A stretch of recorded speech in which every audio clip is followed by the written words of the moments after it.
स्त्री का विश्वास, फेथ ऑफ विमेन। एक नगर में एक ब्राह्मण और उसकी पत्नी बड़े प्रेम से रहते थे। लेकिन ब्राह्मण की पत्नी का स्वभाव ब्राह्मण के परिवार वालों के प्रति अच्छा नहीं था। परिवार में आए दिन झगड़ा होता रहता था।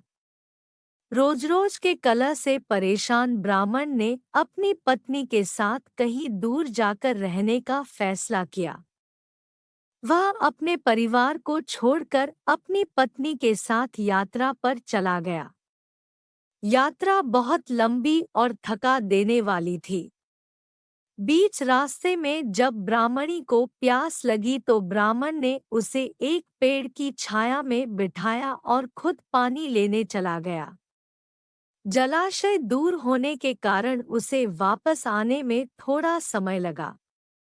जब ब्राह्मण उसी स्थान पर पहुंचा तो उसने अपनी पत्नी को मृत पाया। उसके पास बैठकर ब्राह्मण विलाप करने लगा। तभी एक आकाशवाणी हुई, यदि तुम अपनी पत्नी को अपना आधा जीवन दे दो तो वह जीवित रह सकती है। इसे ब्राह्मण ने स्वीकार कर लिया और उसकी पत्नी जीवित हो गई। दोनों ने फिर आगे का सफर शुरू किया।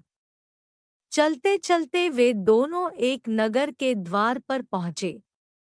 ब्राह्मण ने ब्राह्मणी से कहा, तुम यहीं ठहरो, मैं भोजन सामग्री लेकर आता हूँ। यह कहकर ब्राह्मण वहां से चला गया। कुछ देर बाद उसी स्थान पर एक लंगड़ा व्यक्ति आया। वह व्यक्ति शरीर से बलवान और दिखने में अत्यंत सुंदर था। लंगड़ा हंसने लगा और ब्राह्मणी से बातें करने लगा और ब्राह्मणी भी हंसकर उसके साथ बातें करने लगी। दोनों में खूब बातचीत हुई और दोनों एक दूसरे से प्यार करने लगे। दोनों ने आगे की जिंदगी साथ बिताने का निश्चय भी कर लिया। कुछ देर बाद ब्राह्मण भोजन लेकर वहां पहुंचा तो ब्राह्मणी ने कहा, यह लंगड़ा भी भूखा है, इसे अपने हिस्से का कुछ भोजन दे दो। ब्राह्मण ने ब्राह्मणी की बात मानी और लंगड़े को भोजन कराया। भोजन के बाद जब वे फिर से यात्रा पर निकले तो ब्राह्मणी ने ब्राह्मण से निवेदन किया, इस लंगड़े को भी अपने साथ ले चलो।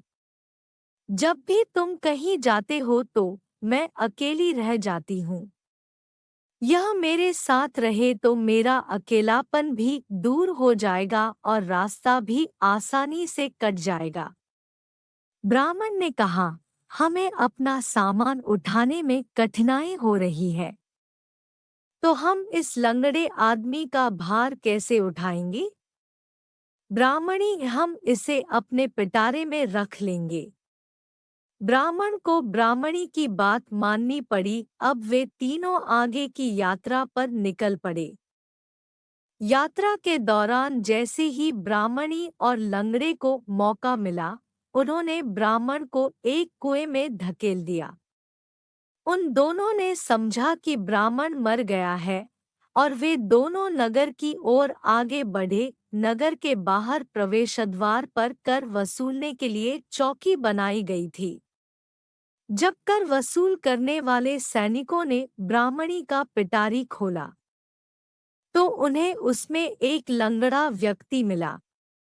दूत के द्वारा यह बात राजदरबार में पहुंच गई। फिर ब्राह्मणी और उस लंगड़े को राजा के सामने पेश किया गया। राजा के पूछने पर ब्राह्मणी ने बताया, यह लंगड़ा आदमी मेरा पति है। हम अपने परिवार के झगड़ों से परेशान होकर यहाँ रहने आए हैं। तब राजा ने उन दोनों को अपने राज्य में रहने की अनुमति दे दी। कुछ दिनों के बाद उस ब्राह्मण को एक साधु ने कुएं से बाहर निकाला। कुएं से बाहर आने के बाद ब्राह्मण उसी राज्य में गया जहां ब्राह्मणी और लंगड़ा रहता था। जब ब्राह्मणी ने ब्राह्मण को देखा तो उसने राजा से कहा, यह मेरे पति का पुराना वैरी है, इसका वध करवा दीजिए। राजा ने ब्राह्मण को मारने का आदेश दिया। राजा की आज्ञा सुनकर ब्राह्मण बोला, राजन, इस महिला ने मुझसे कुछ लिया है, उसे मुझे वापस दिला दीजिए। राजा ने ब्राह्मणी से कहा, देवी, तुमने जो कुछ भी उससे लिया है, उसे फिर से लौटा दो। ब्राह्मणी, महाराज, यह झूठ बोल रहा है, मैंने इससे कुछ भी नहीं लिया है। ब्राह्मण ने याद दिलाया कि तुमने मेरा आधा जीवन ले लिया है। सभी देवता इसके साक्षी हैं। ब्राह्मणी ने देवताओं के डर से अपने जीवन का वह हिस्सा वापस देने का वादा किया। लेकिन जैसे ही उसने अपना वचन दिया, उनकी मृत्यु हो गई। तब ब्राह्मण ने सारी कहानी महाराज को बता दी। महाराज ने ब्राह्मण से क्षमा मांगी और लंगड़े को दंड भी दिया। कहानी का भाव, धोखा देने और विश्वासघात करने वालों को इसका बुरा परिणाम भुगतना तय है। किसी का भरोसा न तोड़े और जिससे आप सच्चा प्यार करते हैं, उसे कभी धोखा न दें। दोस्तों, अगर ये कहानी आपको अच्छी लगी तो इसे अपने दोस्तों के साथ शेयर करें एवं इस तरह के वीडियो के लिए इस चैनल को सब्सक्राइब अवश्य करें। कोई सवाल या सुझाव हो तो हमें कमेंट के माध्यम से ज़रूर बताएं। धन्यवाद। जय हिंद, जय भारत।